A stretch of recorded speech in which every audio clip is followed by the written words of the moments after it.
Good morning students. आज मैं आप लोग को history the rise of nationalism in Europe part 2 what did liberal nationalism stand for.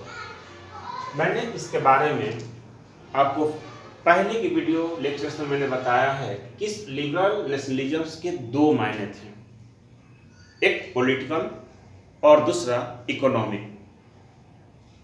यानी लिबरल्स का सोच किया था, पॉलिटिकली सोच किया था उनका, वह किस बात का एक राज्य से एक्सपेक्ट करते थे, इन सारी चीजों का मैंने आपके साथ डिस्कस किया है। स्टूडेंट्स, जो आज मैं आपके साथ डिस्कस करूंगा उसके इकोनॉमिक स्फीयर्स के बारे में मैं बात करूंगा। अब आप कह सकते हैं कि सर इकोनॉमिक स्फीयर क्या है, फिर ये लिबरल्स पर इतने सारे डिस्कस क्यों पॉलिटिकली और इकोनॉमिकली।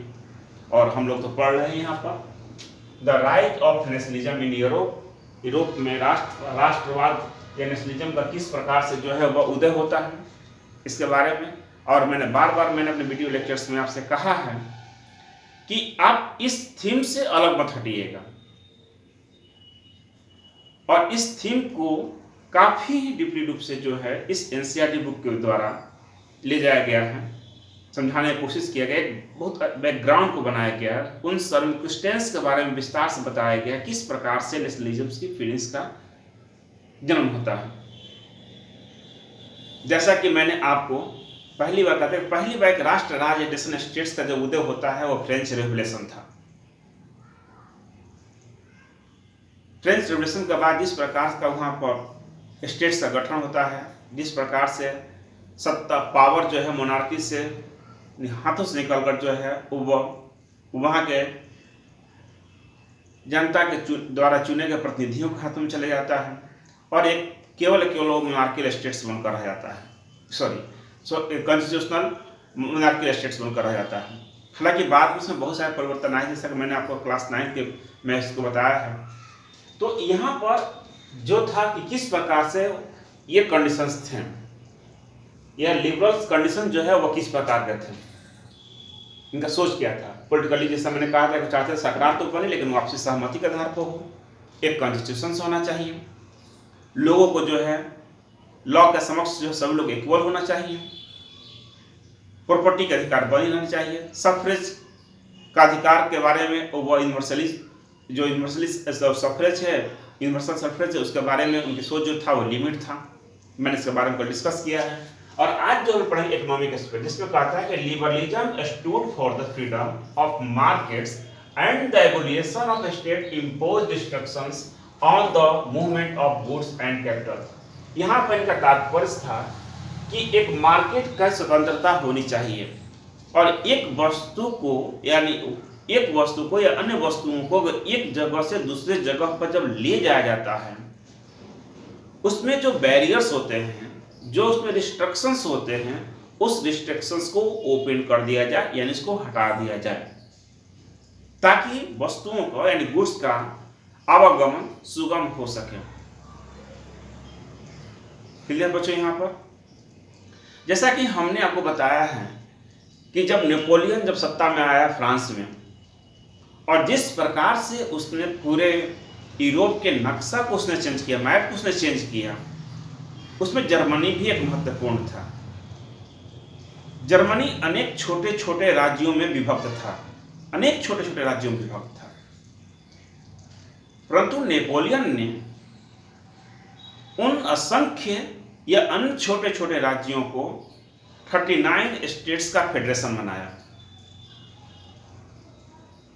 उसका उद्देश्य जर्मनी में नेशनलिज्म की भावना को उभारना नहीं था,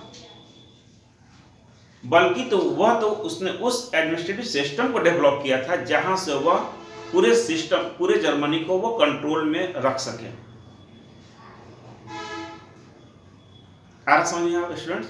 वो उसका उद्देश्य ये नहीं था कि जर्मनी को एक राष्ट्र के रूप में या एक राज्य के रूप में जो है डेवलप कर दे, बल्कि उद्देश्य ये था कि एडमिनिस्ट्रेटिव रूप से कैसे आसानी से उस पर सत्ता को बनाए रखा जाए, या पावर को अपनी बनाए रखा जाए, अधिकार को बनाए रखा जाए।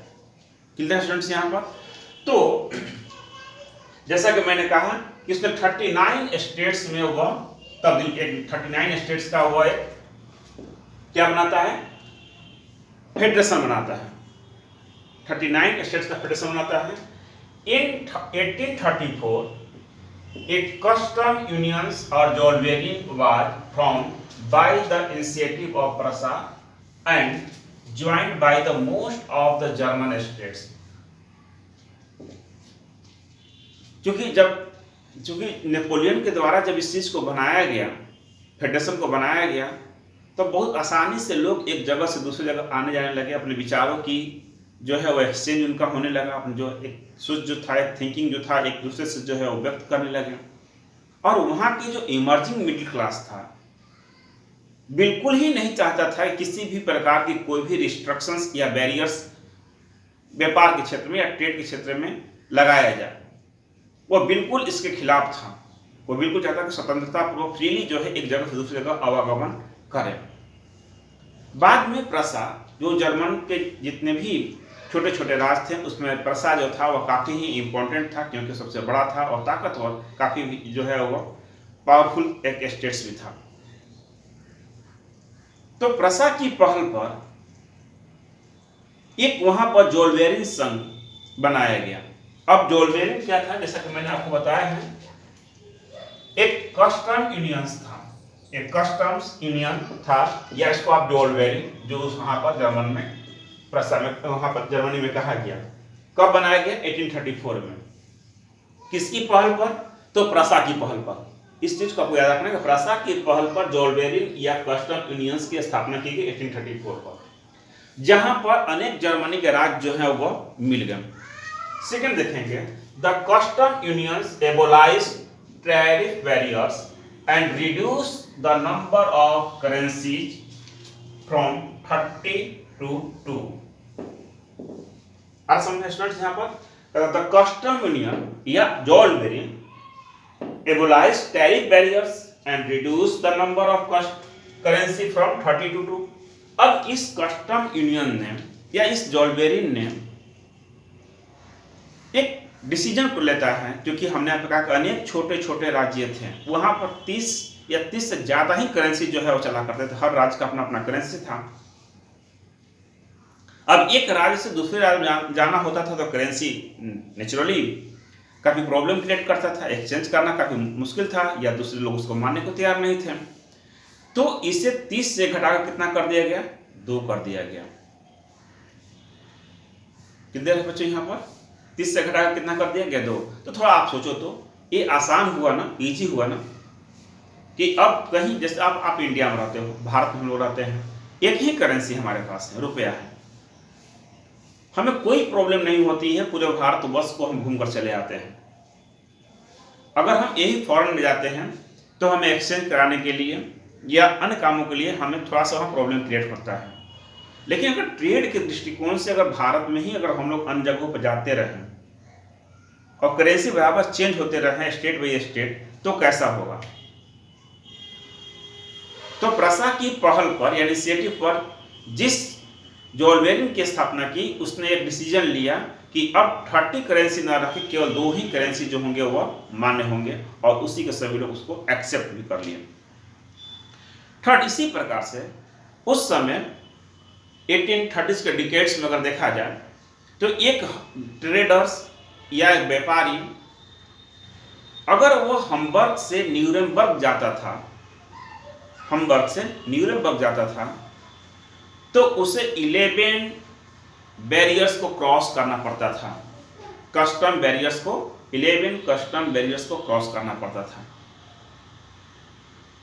सोचिए उसे कितना दिक्कत होता था। साथ ही साथ जो मेजरमेंट्स जो थे उसके, जो वेट्स जो थे, हर जगह वो अलग अलग हो जाता था। अगर एक जगह कहीं उसकी अलग माप है, मेजर्स हैं, तो दूसरे स्टेट में जाता था तो वह अलग होता था। अब फिर से उन सारे वस्तुओं को या गुड्स को ओपन किया जाता था, उसका वजन किया जाता था, और वजन के अनुसार ही कस्टम ड्यूटी लगाए जाते थे। माप के अनुसार ही कस्टम ड्यूटी लगाए जाते थे। जैसे आज हम कहते हैं कि भारत में एक ही किलोग्राम है या ग्राम है, मीटर है, तो हम लोग कोई प्रॉब्लम नहीं होता है कि अगर हम बिहार से हैं या हम कहीं अर्ध से हैं तो कहीं और जगह जाते हैं तो कोई अलग मीटर हो जाएंगे या उसका वजन जो होगा वो कुछ वेट जो होगा वो अलग हो जाएगा। लेकिन जब हम वक्त से न्यूरेमबर्ग ट्रेडर्स व्यापारी जब जाता था वहां पर तो उसे 11 कस्टम ड्यूटीज पर अपने हर जगह 5% के हिसाब से उसे कस्टम ड्यूटीज देना ही पड़ता था। लेकिन वह कस्टम ड्यूटीज किस पर डिपेंड करता था? मेजरमेंट्स पर, उसकी वेट पर निर्भर करता था। आ समझ बच्चों यहाँ पर? तो काफी प्रॉब्लम होता था ना। जोल बेरिन ने इन सारे प्रॉब्लम को सॉल्व किया, या इस कस्टम यूनियंस ने जो प्रसा की पहल पर शुरुआत की गई थी उस सारे प्रॉब्लम्स को सॉल्व कर दिया। सेकेंड, रेलवे का डेवलपमेंट। उसी समय जर्मनी में या प्रसा की पहल पर जो है प्रसा या उस समय जर्मनी में जो है, जब हम जर्मनी ही एक नाम ले रहे हैं वहां पर ताकि आपको आसानी से समझने में हो जाए, रेलवे का डेवलपमेंट भी हो रहा था। प्रसा की पहल, जोल बेरिन और रेलवे के डेवलपमेंट, इन दो चीजों में अब लोगों की, लिबरल्स की पॉलिटिकल थिंकिंग या मिडिल क्लास की जो थिंकिंग जो थी वह आसानी से एक जगह से दूसरी जगह आना जाना शुरू हुए, एक जगह से वस्तुओं का आना जाना शुरू हुआ, लोगों के विचारों का एक्सचेंज होना शुरू हुआ, लोग अपने अपने विचारों को अभिव्यक्त करने लगे। इससे जर्मनी जैसे राष्ट्र में, यानी प्रसा की पहल पर जो जोल बेरिन की स्थापना हुई थी, उस कॉन्फेडरेशन में एक अलग ही सोच जो है डेवलप होने लगी। वह क्या थी? राष्ट्रीयता की। तो स्टूडेंट्स, फिर से हम पहले ही बिंदु पर आते हैं। मैंने आपसे कहा था कि आप कभी भी इस लाइन से नहीं हटेंगे। जो चैप्टर का जो हेड, जो चैप्टर की जो आप हेडिंग है, the rise of nationalism in Europe, यानी यूरोप में किस प्रकार से राष्ट्रवाद का डेवलपमेंट हुआ या कैसे राइज हुआ, इस चीज के बारे में हम पढ़े। से कभी आप हटना नहीं, क्योंकि हम सारे बैकग्राउंड्स को पढ़ रहे हैं। आखिर उन बैकग्राउंड से ही तो निकला होगा, वो राइज हुआ होगा। अगर बैकग्राउंड ही नहीं होगा तो जैसे मैंने आपको बताया क्या, फ्रेंच नेशन में किस प्रकार से राष्ट्रीयता का, जब मैंने बताया सिटी ओवन वगैरह को मैंने बताया था, लिपेट्रो को बताया, फिर किस प्रकार से वहाँ पर जो है कदम उठाए गए ताकि लोगों के सेंस जो है वो एक साथ आ सके, यानी कलेक्टिवली जो है वो डेवलप हो सके, एक राष्ट्र के हम व्यक्ति हैं। और जब इसी प्रकार से नेपोलियन ने जब अन्य क्षेत्रों में भी कंट्रोल किया, एडमिनिस्ट्रेटिव मेजर्स को जो अपनाया वो काफ़ी ही इंपॉर्टेंट था।